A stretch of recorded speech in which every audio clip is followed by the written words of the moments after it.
कांग्रेस के प्रदेश अध्यक्ष निश्चित कटारिया पहुंचे गोहाना। बड़ौदा और गोहाना विधानसभा के अध्यक्ष का ध्रुव लठवाल और आशीष लठवाल के साथ मंथन।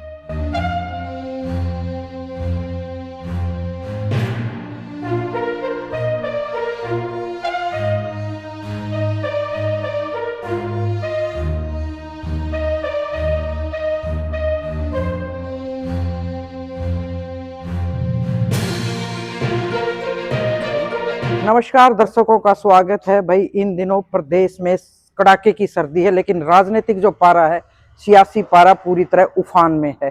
2 दिन से लगातार कांग्रेस आगामी अपनी रणनीति बना रही है कि भारतीय जनता पार्टी सरकार की नीतियों के खिलाफ लेकर अब सड़कों पर उतरने वाली। तो ऐसे में गर्मी आनी लाजमी है। कल जैसे मैं चंडीगढ़ की मीटिंग देख रही थी कि मनरेगा के खिलाफ किस तरह की रणनीति बनाई जाए, उसमें अब यूथ कांग्रेस की भी एंट्री होगी है। तो आज जो प्रदेश के अध्यक्ष हैं कटारिया साहब गोहाना पहुंचे हैं। शायद गोहाना हल्का विधानसभा की मीटिंग होगी।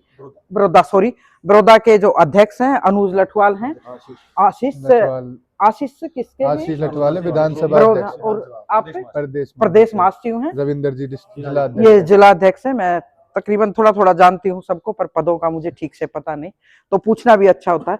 कटारिया साहब आज आप पहुंचे हैं। कल चंडीगढ़ की मीटिंग और मैं लाइव कॉन्फ्रेंस भी देख रही थी, तो बड़ी एक सरकार को मतलब पसीना लाने की तैयारी में है। ऐसा कौन सा इशू है जिसको लेकर आप सड़कों पे उतरने की तैयारी कर रहे हैं? अब देखिए, मनरेगा जैसी जो मुख्य धारा की जो ये एक्ट थी, इन्होंने इसी को बदल दिया। आप देखो कैसे रोजगार देंगे ये ग्रामीण क्षेत्रों के अंदर, तो ये अभी लोगों को नहीं पता लग रहा, पर हम जागरूकता लाने के लिए कि ग्रामीण अंचल के लोगों के लिए बहुत बड़ा धक्का है कि जैसे इन्होंने जो गारंटीड रोजगार था वो इस सरकार ने खत्म कर दिया। 100 दिन की गारंटी का, जो 100 दिन की गारंटी थी कि मिलेगा ही मिलेगा, अब वो गारंटी की जगह डिमांड पे लिए आए हैं कि अगर डिमांड होगी तो आपको रोजगार देंगे।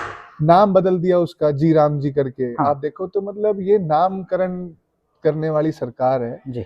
और इस मुद्दे को लेकर हम ग्रामीण अंचल के अंदर जाएंगे। जितने भी हमारे प्रतिनिधि हैं, सरपंच हैं, अलग अलग पंचायतों में, चौपालों में जाकर लोगों को अवेयर करेंगे कि भाई ये आप लोगों के खिलाफ होने लग रहा है और इससे आपका रोजगार खत्म हो जाए, घर कैसे चल पाएगा आप लोगों का। बिल्कुल। उसके साथ साथ हमने आज बड़ौदा विधानसभा की हमने कार्यकारिणी की मीटिंग रखी थी। उस मीटिंग के अंदर हमारा ये था कैसे हम अपने संगठन का विस्तार कर सके, कैसे हम घर घर तक राहुल गांधी जी और कांग्रेस की बातों को ले जा सके। हमारे अध्यक्ष जिले के रविंदर जी और सोनू भाई, और हमारे बड़ौदा के विधानसभा अध्यक्ष आशीष लठवाल जी, और हमारे प्रदेश के सदस्य हमारे प्रियांक मलिक जी हों, अनुज लठवाल जी हों, सब हमारे बीच में यहाँ पर आए थे कि भाई हम अपने संगठन का विस्तार कैसे कर सके। और उसमें हम काम भी कर रहे हैं उस दिशा में। पारा तो हम युवाओं ने हाई कर रखा है इस सरकार का। आप देखो पिछले 6 महीने से कड़ाके की ठंड के अंदर भी युवाओं में जोश है। वो जोश इसलिए है कि भाई हमने जो, अगर सही मायने में अगर कोई युवाओं का कोई संरक्षक है तो वो युवा कांग्रेस का संगठन है। बिल्कुल। मैं एक बात कहूंगी आपको, जैसे बड़े नाम बदल के एक झोलसा पैदा कर दिया।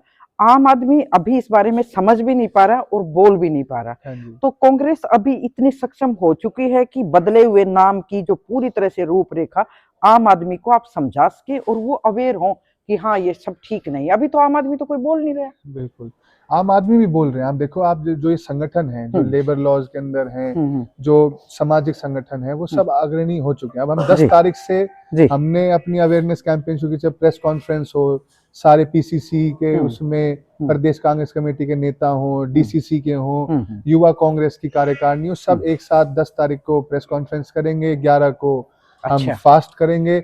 हमने 10 से लेके और आपके 15 फरवरी तक हमने अपना प्रोग्राम सेट कर रखा है। उसमें जैसे वो देख रही थी मैं, अब जो आप यूथ वाली बात करते हो तो सारा उसी के साथ मेन कांग्रेस के साथ ही होगा ना? तो हम भी तो उसी के हिस्सा हैं। नहीं, जैसे यूथ कांग्रेस गांव में जाके बैठ रही है, बड़े नेता स्टेट डिस्ट्रिक्ट पे बैठे, तो ऐसे में अगर मैं बात करूं तो कैसे मैनेज वो सबका मैनेज है ना, जैसे हम एक ओके। साथ फास्ट करेंगे, फिर अच्छा। अलग अलग चौपालों में जाएंगे, ठीक है। चौपालों में मिलेंगे सरपंच प्रतिनिधियों से जो हमारे पुराने कार्यकर्ता हैं, तो हर एक गांव के अंदर जो मनरेगा के अंदर जिन लोगों की नौकरी लगती थी उन सबको टैकल तो वहीं पर ही होगा, उनको बताया तो वहीं जाएगा। बिल्कुल बिल्कुल। चाहे अवेयरनेस की उसमें चाहे वर्कशॉप करनी हो कोई, तो हम उस हिसाब से उसको चॉक आउट किया। बिल्कुल बिल्कुल, जमीनी स्तर पर उतरकर कांग्रेस को वाकई में काम करने की जरूरत है। मैं थोड़ा जनरल सेक्रेटरी हैं अनुज से पूछ लेती हूँ। अनुज, जिस तरह से एक वर्ग छिटक के चला गया, बेशक आप उनको ये कहें कि भाजपा ने एक ऐसी नीति बना दी भाई उनको फायदा नहीं हो रहा, लेकिन उन नीतियों को उनको समझाने के लिए और लोगों को जोड़ने के लिए आपके पास बड़ा टेढ़ा टाइम है इस वक्त। मैडम, संघर्ष का तो समय हमारे पास है, पर इस सरकार ने लोगों को दो फाड़ करने में, जाति में बांटने में, धर्म पे बांटने में कोई कसर नहीं छोड़ी है। यूथ कांग्रेस का सबसे पहला काम 36 बिरादरी के भाईचारों को हरियाणा के अंदर पुनः स्थापित करना और यहाँ हरियाणा के अंदर फिर से अमन, चैन और भाईचारे की सरकार लाने का हमारा प्रथम दायित्व रहेगा। और रही बात हमारी मनरेगा के ऊपर, इसमें अगर सबसे ज्यादा शोषण अगर हमारा हुआ है तो वो गरीब और दलितों का सबसे ज्यादा शोषण इसमें मनरेगा के ऊपर होगा। हम जो भी मनरेगा के अंदर सरकार की जो कमियां है, पहले सरकार 90% तक, 90 से 100% तक उसके अंदर होती थी, सेंट्रल गवर्नमेंट के अंदर होती थी मनरेगा की स्कीम। अब सरकार ने उसको अपना 60% किया है, जिसका हम एक एक तथ्यों के साथ उन लोगों के पास जाएंगे और उनको सच्चाई से अवगत कराएंगे। भाई, युवाओं से हमेशा एक उम्मीद होती है और युवाओं को राजनीति में लाने के लिए भारतीय जनता पार्टी हो, कांग्रेस हो, सबकी नजर रहती है कि 18 साल का युवा हुआ नहीं और उसको राजनीति में लेकर आए, क्योंकि जो संघर्ष का मादा होता है वो युवाओं में बहुत ज्यादा होता है। तो आशीष, इस वक्त बड़ा कठिन समय है कांग्रेस के लिए और सही में अग्नि परीक्षा भी है, तो क्या लगता है कि जो आप ये जो लेके चले हैं, लोगों में भरोसा जम पाएगा? जी मैम, हम बिल्कुल पूरा भरोसा देंगे और अपना तन मन धन से बिल्कुल हर सपोर्ट 24 घंटे खड़े मिलेंगे। जहाँ भी हमारी जरूरत होगी वहाँ पर हम अपने पूरे हरियाणा को मजबूत करेंगे। एक एक पुराने वर्कर के पास जाएंगे, सभी को मजबूत करने का काम करेंगे। जी जी। डिस्ट्रिक्ट प्रेसिडेंट हैं, आप भी बताएं, क्योंकि डिस्ट्रिक्ट प्रेसिडेंट की भी जिम्मेदारी बहुत होती है। हाँ जी मैम, बात जो बताई हमारे साथियों ने, ये एक बहुत ही गंभीर मुद्दा है, चाहे मनरेगा का हो, चाहे HPSC का हो, लेकिन यूथ जागरूक हो चुका है। गांव-गांव जाके, चौपालों में जाके, हर एक नीचे से लेकर ऊपर तक आवाज उठाएंगे और सभी को ये दिखाएंगे कि हाँ भाई, जो ये सरकार आई हुई है, जो ये भ्रष्टाचार इतना फैला रही है, जो भाईचारे को माहौल बिगाड़ रही है, यूथ उसको जागरूक करने का काम करेगा। जितनी उम्मीदें युवाओं से होती है ना, उनका शोषण भी उतना ही होता है। सरकार चाहे कोई भी हो, सारी पार्टियां और सारे राजनीतिक दल अपना अपना दावा करते हैं, लेकिन इस समय वाकई में युवाओं के साथ कुछ ना गड़बड़ी हो रही है। बहुत सारे ऐसे मुद्दे, तो देखते हैं आने वाले समय में भारतीय जनता पार्टी की सरकार जो दावे करती है, उन दावों के खिलाफ कांग्रेस का युवा कैसे अपने आप को आगे बढ़ा पाता है और आम आदमी की आवाज बन पाएगा। इस महीने और फरवरी तक देखेंगे, थोड़ा इंतजार कीजिए। बहुत बहुत शुक्रिया, नमस्कार।